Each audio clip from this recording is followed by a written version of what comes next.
Muy buenos días, bienvenidos a Comunidad Cristiana Emmanuel, donde más que una iglesia somos una gran familia feliz. Y bueno, continuamos con la serie Lo que Jesús quiso decir. Desde hace 2 semanas estamos desarrollando esta serie, esta es la tercera entrega y veamos qué nos quiere decir hoy Jesús. La porción bíblica que vamos a leer está en el Evangelio según San Juan. Y dice de la siguiente manera, esto lo dice Jesús: les doy este mandamiento nuevo, que se amen los unos a los otros, así como yo los amo a ustedes. Así deben amarse ustedes los unos a los otros. Si se aman los unos a los otros, todo el mundo se dará cuenta de que son discípulos míos. Qué interesante.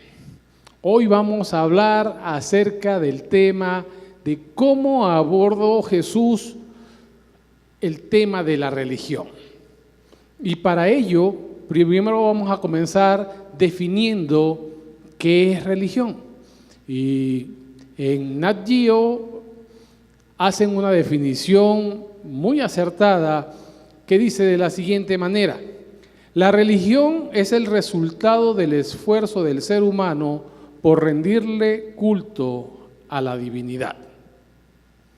El resultado del esfuerzo humano para rendirle culto a la divinidad. Lo primero que existe es un reconocimiento de que existe un ser superior o deidad, y la religión se enfoca en el cúmulo de cosas que hacemos para agradarle a esa deidad.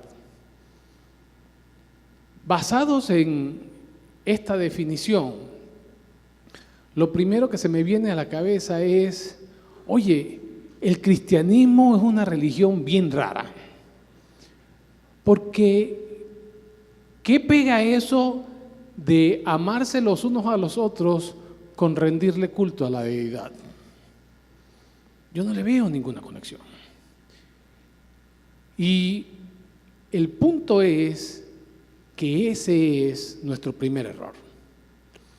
El punto es que el cristianismo no es una religión. La religión es todo lo que hace el hombre para acercarse a Dios. El cristianismo, por el contrario, es lo que hizo Dios para acercarse al hombre. La Biblia enseña de que Dios te amó tanto a ti y me amó tanto a mí, que dio a su único hijo, permitió que él muriera en una cruz para poder establecer una relación íntima contigo. Eso es lo que es el cristianismo. ¿Okay? Sin embargo, nosotros como que no entendemos, no captamos el sentido y seguimos empecinados en lo que es la religión. Y como la religión se trata de lo que hace el hombre, entonces el hombre pone reglas. Aquí se hacen las cosas como manda mi mujer. Así. ¿Ok? No te pongas esto, no comas aquello, no bebas aquello. Siempre poniendo reglas. No te puedes rasurar las piernas, no puedes usar desodorante, mucho menos rasurarte. Ponemos reglas de cómo debemos acercarnos a Dios. Y ay, si no lo haces así. ¿Okay? Mire, alguien que sabía de religión fue el apóstol Pablo. El apóstol Pablo era un judío muy prominente en la época de Jesús. Y él estaba apegado al judaísmo, era un cumplimiento estricto de esto. Y sabe usted, el judaísmo tiene alrededor de 700 normas. Usted y yo no nos hemos aprendido 10, ese señor se sabía las 700 leyes que aplica el judaísmo. Son 613 del Torá o de los primeros 5 libros de la Biblia y aproximadamente unas 80 nacidas de las tradiciones que venían heredando de generación a generación. 700 leyes. Y él en alguna oportunidad de su vida, después de ser perseguidor de la iglesia cristiana, tiene un encuentro personal con Jesús y en esa relación íntima con Jesús entiende el mensaje que proclama el cristianismo. Y lo resume en una frase espectacular que se encuentra en Romanos y dice: en el reino de Dios no importa lo que se come, ni lo que se bebe, ni lo que se vista, le añadiría yo. Más bien lo que importa es hacer el bien y vivir en paz y con alegría, y todo esto puede hacerse por medio del Espíritu Santo. No importa cómo quieras vestirte, no importa lo que quieras comer. Mire, en Semana Santa muchas personas quieren comer pescado, coma pescado.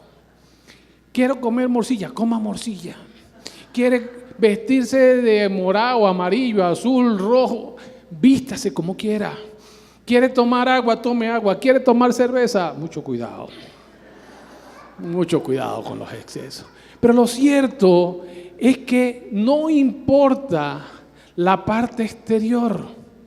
Lo que importa es hacer el bien, vivir en paz y con alegría, y todo esto puede hacerse por medio del Espíritu Santo. El Espíritu Santo, esa relación que tú tienes con Dios, permite que tú tengas armonía con tu prójimo. Jesús no vino a hacer un nuevo release del judaísmo, de pasar de la versión judaísmo 1.0 a la versión 2.0, mucho más actualizada, ahora con interfaz gráfica. No, es algo completamente nuevo, un nuevo pacto, un nuevo mandamiento, un nuevo código de ética, en fin, una nueva relación con Dios. ¿Y qué es lo nuevo para el judío que estaba recibiendo esta enseñanza? Que no te enfoques solamente en tu relación vertical. No te enfoques solamente en tratar de querer estar en buenas con Dios, aunque no tolere a ninguno de mis semejantes. No es así. En alguna oportunidad a Jesús le dijeron: Señor, ¿cuál es el más grande mandamiento? Y él dijo: amar a Dios por sobre todas las cosas. Y ahí inflaron el pecho los judíos. Eso es. Y entonces le dijo: pero hay otro igual de importante: ama a tu prójimo como a ti mismo. La relación no es solo vertical, es también horizontal. De hecho, miren lo que le dice Jesús a sus discípulos: por lo tanto, si estás presentando tu ofrenda en el altar y allí recuerdas que tu hermano tiene algo contra ti, deja tu ofrenda allí delante del altar, ve primero y reconcíliate con tu hermano, luego vuelve y presenta tu ofrenda. Si tú, cuando vas a entrar a la iglesia, te acuerdas que tu hermano tiene algo contra ti, primero ve y reconcíliate. Deja la pantalla de estar levantando las manos, de colgarte "yo amo a Jesús", mire, no son las cosas externas. ¿Quieres decir que amas a Dios? Trata de vivir en armonía, amando a tu prójimo. Eso es lo que es realmente importante. No son los rituales, sino que ames al que está a tu lado. El reflejo de tu buena relación con Dios es la armonía que puedes demostrar con tu prójimo. De hecho, el apóstol Juan, en una de sus cartas, escribe: si alguien dice yo amo a Dios, pero aborrezo a su hermano, ¿qué es? ¿Qué dice? Es mentiroso ese hombre, es mentiroso. Es mentiroso ese hombre, es mentiroso. Sí, señor. Es mentiroso ese hombre, es mentiroso. Es mentiroso ese hombre, es mentiroso. Es así. No lo digo yo. No lo dice Olguita. Lo dice la Biblia. Si dices que amas a Dios, pero aborreces a tu hermano, eres mentiroso. Porque el apóstol Juan sigue diciendo, porque el que ama a su hermano a quien ha visto, no puede, el que no ama a su hermano a quien ha visto, no puede amar a Dios a quien no ha visto. Y este es el mandamiento que tenemos, el que ama a Dios, que ame también a su hermano. Por eso, mire, para los que decimos creer en Jesucristo, el apóstol Pablo hace un resumen espectacular diciendo, pues una vez que depositamos nuestra fe en Cristo Jesús, de nada sirve estar o no circuncidado. Lo importante es la fe que se expresa por medio del amor. Lo importante es que tu fe y la mía se exprese por medio del amor. Para los que no están en el contexto de qué es eso de circuncidado, mire, en la antigüedad los judíos guardaban una parte de la ley, fue un pacto que hizo Dios con los judíos y le dijo, al 8º día de haber nacido, todo varón debe ser circuncidado y le cortaban el prepucio. ¿Okay? Esa era la marca externa de que yo soy judío, yo soy hijo de Dios. Bueno, Pablo dice, mira, esa marca externa no es la franela que te pones, yo amo a Jesús.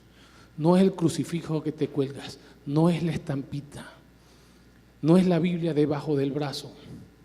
Esas son cosas externas. Lo que es realmente importante, lo que realmente tiene peso, es la fe que se expresa por medio del amor.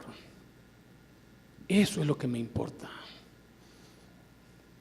De hecho, ese amor es lo que trastorna al mundo de la época de Jesús. Eso es lo que trastorna al Imperio Romano una vez muerto Jesús, porque ese amor abarcaba e impactaba a toda la comunidad y todo el mundo decía, wow, yo también quiero de eso. Mire, para la época que estaba Pablo vivo, agarraban los romanos y si salía un niño con defecto, lo desechaban. Esto no sirve. Y lo tiraban. ¡Wow! Gracias a Dios que yo no viví en esa época. Chiquito, cabezón, orejón, feo, con una llaga aquí en la cara. Bótenlo, eso no sirve. Llegó los que habían creído en Jesús y dicen, lo que importa no es que haya nacido feo, lo que importa es que lo amemos. Y agarraban estos niñitos que los romanos desechaban y ellos los abrazaban y los cuidaban. Y eso impactó al imperio y todo el mundo deseaba ser cristiano, abrazar eso que tanto nos falta.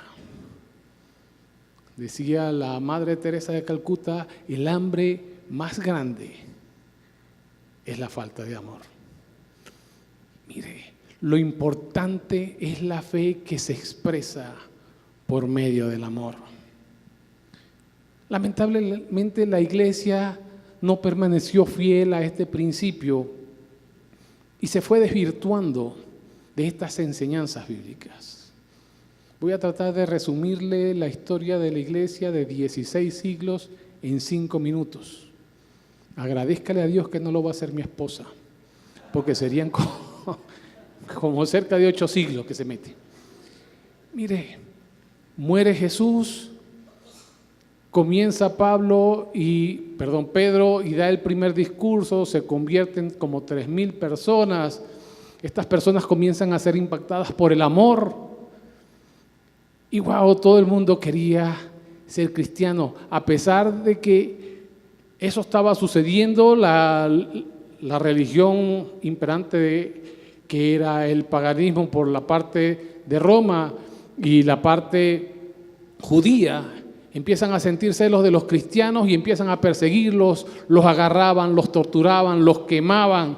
Y sin embargo, a pesar de todo esto, la gente quería seguir siendo cristianos, se multiplicaban como gremlins. Era tremendo, porque nadie se podía resistir a ese amor. Sin embargo, en algún momento uno de los emperadores, Constantino, se da cuenta de que perseguirlos, maltratarlos, quemarlos vivos en la hoguera, meterlos a los leones, no iba a acabar con esto y dice, ¿sabes qué?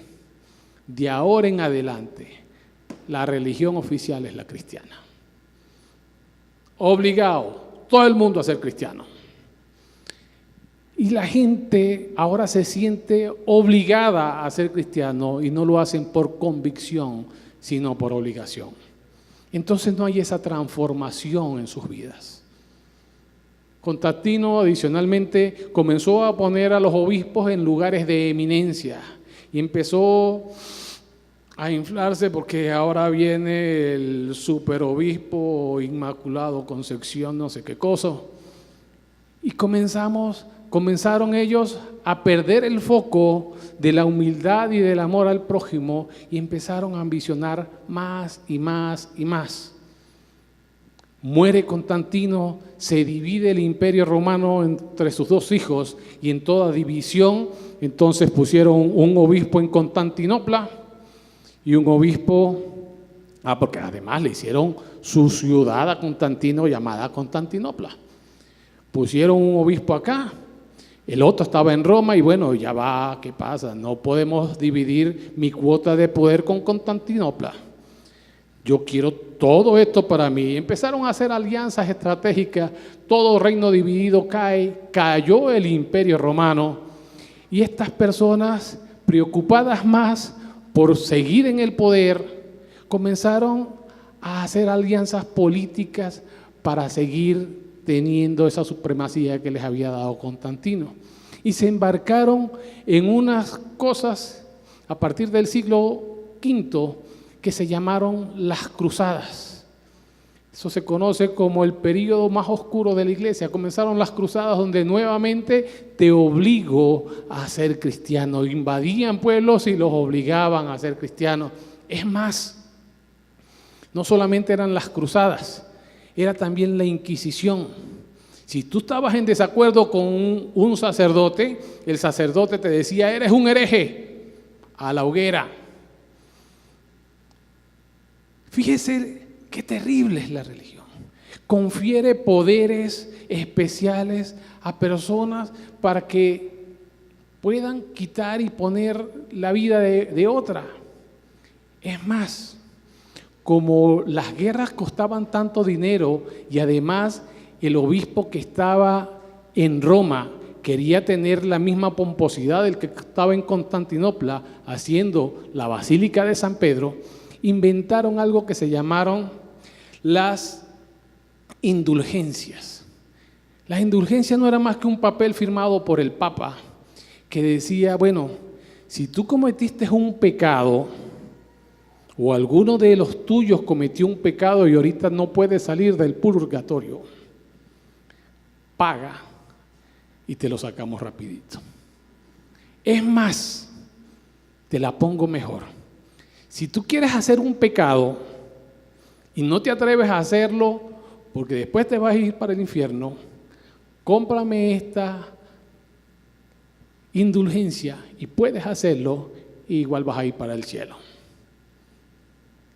Eso eran las indulgencias. Y wow, asqueado de esto, llega Martín Lutero y comienza lo que se llama la Reforma Protestante. Dice Lutero, oye, mira, esto no es así. ¿Dónde está el arrepentimiento? Que dice la Biblia que para ser perdonado debo primero arrepentirme y buscar nuevamente a Dios. No es pagando. Además, yo consigo en la Biblia que somos salvos por la fe en Jesús y no por ninguna obra. Nuestra salvación es por la fe en Jesús y no por obras para que nadie se gloríe. Y entonces llega Lutero y agarra un martillo y en la iglesia de Wittenberg clava las 95 leyes proclamando esto, diciendo nos hemos extraviado de rumbo. volvamos nuevamente a lo que es esencial. Volvamos nuevamente a lo que es verdaderamente el Evangelio. Somos salvos por la fe en Jesús. De hecho, la palabra de Dios establece, esta es la palabra de fe que nosotros proclamamos, que si crees, si confiesas con tu boca que Jesucristo es el Señor y crees en tu corazón que Dios le levantó de los muertos, serás salvo. Es así. Y una vez que hemos depositado nuestra fe en Jesús, lo externo ya deja de ser importante. Lo importante es la fe que se expresa por medio del amor. Esa es la simplicidad del Evangelio. Esa es la simplicidad del cristianismo. El amor de Dios que dio su vida para que tú tuvieras una relación íntima y personal con Él, y Él te transforma y puedes tener una relación armoniosa con tus hermanos. Pero ¿sabes? Pareciera que eso quedó allá en 1500. No aprendimos la lección. Ahorita pare de sufrir. Eso sí, caiga primero para poder orar por ti. Estamos desviados, nos seguimos apartando de la esencia del Evangelio. ¿Quiere un ejemplo? Se lo voy a dar. Voy a hablar de nuestro país, Venezuela. Hay un estudio que se realizó el año pasado, se llama Religión en América Latina, elaborado por el Centro de Investigaciones Pew. Ellos llegaron e hicieron un análisis de toda América Latina, cómo es la religión, en qué creen. Y para el año pasado, el 85% de los encuestados dijeron, somos cristianos. Eso quiere decir que 9 de cada 10 personas dice profesar el cristianismo. Y el cristianismo es el amor a Dios y el amor al prójimo. Y yo te pregunto, ¿cómo está nuestro país? ¿Estamos amándonos desbordadamente o estamos que no nos toleramos los unos a los otros? Mire, Venezuela está enfrentando actualmente la mayor división social desde los tiempos de la independencia. Pero decimos que somos cristianos y Jesús y sus discípulos en todo el Nuevo Testamento enfatizaron y lo dijeron una y otra vez, lo importante es la fe que se expresa por el amor. ¿Por qué llegamos a esto? ¿Por qué nos seguimos desviando? Porque definitivamente nos hemos enfocado en la religión y no en el cristianismo. Estamos enfocados en lo externo, en lo que hacemos, en las reglas que ponemos y que no se cumplen, para poder decir y señalar, mira lo que hizo. Agarrar la Biblia y agredir a otros porque no tienen nuestra misma creencia. Y nos estamos olvidando de lo que es realmente importante, de lo que es la esencia del cristianismo. Ama a Dios y ama a tu prójimo. Además, queremos ser cristianos de frontera. ¿Qué es esto? Bueno, queremos saber qué tan cerca puedo estar sin pecar. ¿Qué tanto le puedo agarrar a mi novia sin pecar? ¿Qué tanto puedo beber sin pecar? ¿Qué tanto puedo mirar a la hermanita sin pecar? Estamos enfocados en vivir en la frontera. Y usted y yo hemos leído las noticias ¿Sabe el lugar peligroso para vivir? Las fronteras. ¿Qué te puedo decir a esa pregunta? Mientras más lejos, mejor. Mientras más arraigado a la esencia del cristianismo, mejor.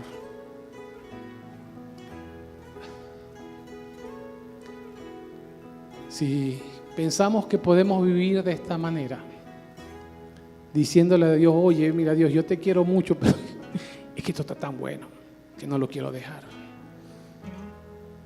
Estamos siendo religiosos, porque no estamos agarrando la esencia. O algunas veces, yo no sé si a usted le ha pasado, que escuchamos las faltas de otras personas y nos da como un alivio. Ay, yo no soy tan malo. Si te mueve la satisfacción personal de con una piedra en los dientes te deberías dar de lo bueno que yo soy, y no te mueve la misericordia, estás siendo religioso.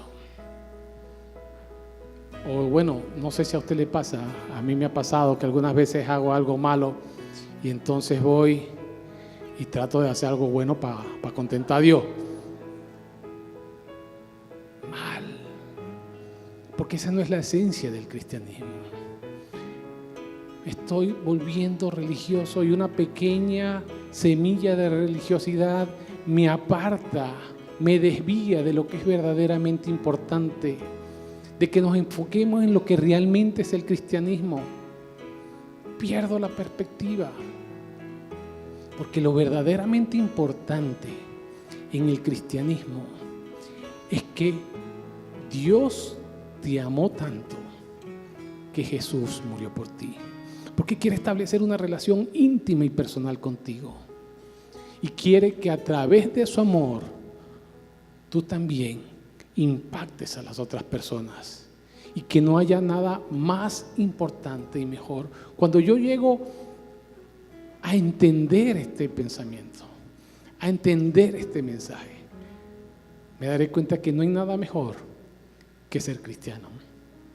Y de hecho el apóstol Pablo, que fue judío y que fue un eminente judío, luego perseguidor de la iglesia y se hace cristiano, lo plasma de una manera espectacular en su carta a los Filipenses. Dice: sin embargo, todo aquello que para mí era ganancia, ahora lo considero pérdida por causa de Cristo. Es más, todo lo considero pérdida por razón del incomparable valor de conocer a Cristo Jesús, mi Señor. Por Él lo he perdido todo y lo tengo por estiércol, a fin de ganar a Cristo y encontrarme unido con Él. Todo lo demás pierde valor. Comparado con Jesús, es basura, estiércol. Porque lo verdaderamente importante es la fe que se expresa por medio del amor. Imagínate cómo sería Venezuela si en verdad los 9 de cada 10 venezolanos que nos decimos ser cristianos amáramos a nuestro prójimo. Que no estuviéramos pendientes de si eres chavista o no eres chavista, si eres católico o eres evangélico, si comes morcilla o no comes morcilla. Que lo que te impacte sea verdaderamente amar a las personas. ¿Cómo sería tu casa si el amor fuera lo que nos moviera? Definitivamente seríamos diferentes. Y queremos que esta semana reflexiones al respecto. Queremos que esta semana, que de este mensaje, que tú te lleves eso, que reflexionemos. ¿Es verdaderamente Jesús lo más importante y lo que transforma mi vida, y todo lo demás para mí es basura? Para los que asistimos regularmente acá a la iglesia, que nos preguntemos, ¿qué es lo que me motiva a ir a la iglesia? ¿Es una rutina o me constriñe el amor de Cristo? El poder estar más relacionado cada día con Él, de poder disfrutar de su amor y de poder impactar a otros con su amor. Y si tú no eres de las personas que frecuentan nuestra iglesia, que tú también te hagas esa reflexión y te preguntes, wow, ¿estoy disfrutando plenamente de esa relación íntima con Dios? Si no lo estoy haciendo, ¿qué cambios puedo hacer en mi vida para comenzar a acercarme a Dios? Que Dios comience a transformarme. Se los dejo como tarea. Pero antes permítame orar por usted para que Dios hable a nuestras vidas en el transcurso de esta semana en que estemos reflexionando. Señor, te damos gracias por tu amor, gracias por tu misericordia, por tu fidelidad. Gracias por perdonarme, por amarme tanto que inclusive diste tu vida por amor a mí. Permite, oh Dios, que pueda estar tan estrechamente unido a ti, que tu amor me transforme y yo me convierta en un instrumento de tu amor. Permíteme que pueda amar a mis semejantes, en especial a mi familia, a los que día a día estoy con ellos, porque Señor, eso es lo que tú me pides. Y de esa manera podremos tener una familia diferente y un país diferente. En el nombre de Jesús te lo pido. Amén.